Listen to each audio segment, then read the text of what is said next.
Welcome to the deep dive. Today we're really diving into something quite specific, a historical story from the late 60s, early 70s. It's about this, well, legendary dog, an incredible, almost unbelievable journey. Yeah, it really is. Our source for this is excerpts from HOOTEN'S Butcher Boy, A Champion's Legacy.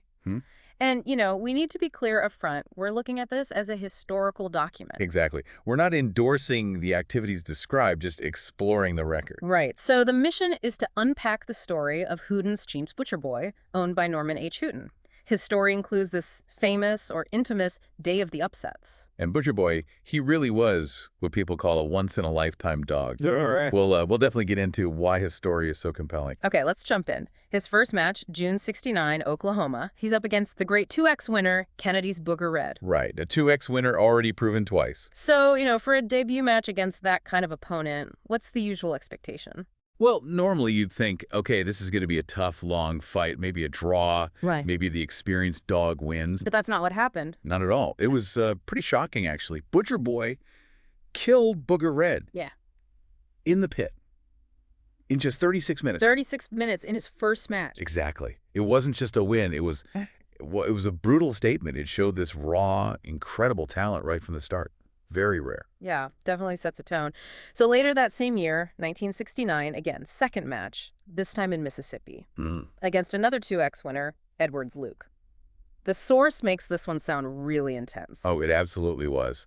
The description is vivid. It says Butcher Boy scratched, attacked so fiercely. Yeah. He actually knocked loose Handler completely out of the pit. Multiple times, maybe 5 times it says. Wow, the handler. Yeah.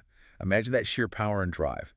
And then he killed Luke in 32 minutes. So now Butcher Boy is a 2X winner himself. That detail about the handler, it speaks volumes about his, uncontrolled force, doesn't it? It really does. Okay. It's not just about biting power. It's this relentless, almost unstoppable drive, a kind of singular focus. Okay, fast forward a bit to 1972, the famous Day of the Upsets. Ah, yes. A significant day in that world. This was Butcher Boy's championship match. He was facing Corn Smokey, a son of Bullison, another famous name. Right. And on a day filled with surprises, the source points out something interesting. Butcher Boy was the only favorite who actually won his match. That's a key detail. It really highlights his standing. People saw him as, well, practically invincible by then, consistent when others weren't. And how did that match go? Dominant. Over super quick 15 minutes, Smokey apparently quit cold. 15 minutes for a championship. Yeah. It just cemented his reputation as being on another level, especially on a day when, all the other bets were wrong. But then comes what the source calls his true test. This is 1973. He's 6 years old now, which is getting up there for these dogs. And get this, he'd been retired. Right. And treated for heartworms twice. That's a serious health issue. A huge challenge. I mean, coming back from retirement and serious health treatments at that age, that's tough. And who is he matched against? Stinson and Perry Samson. A formidable opponent. A 2X winner himself, Carver bred. Carver bloodline, significant. Very. And Samson had beaten a dog owned by M. Carver himself at 56 pounds. Plus, Samson was young, in his prime at 30 months old. So you've got the older champ, health issues, out of retirement, against the young, prime, proven contender. Exactly. And the odds reflected that.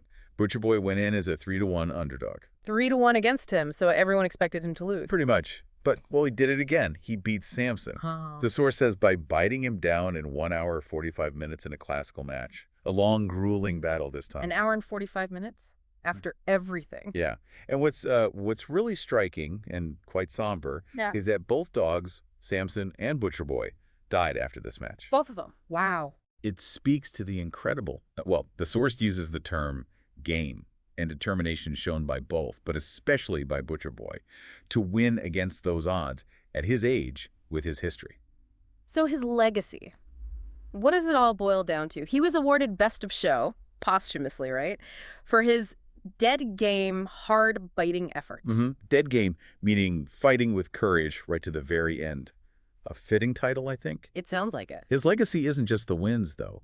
It's that incredible resilience, that sheer determination and power he showed, especially in that final fight. He really earned that title, once-in-a-lifetime dog. It really makes you think, doesn't it? When you hear a story like this about pushing past what everyone thinks are your limits, Definitely. whether it's age or health, That final match especially is just a stark example of, well, sheer will overcoming incredible obstacles. Makes you reflect on that drive, that spirit, even when facing impossible odds. Powerful story, no question.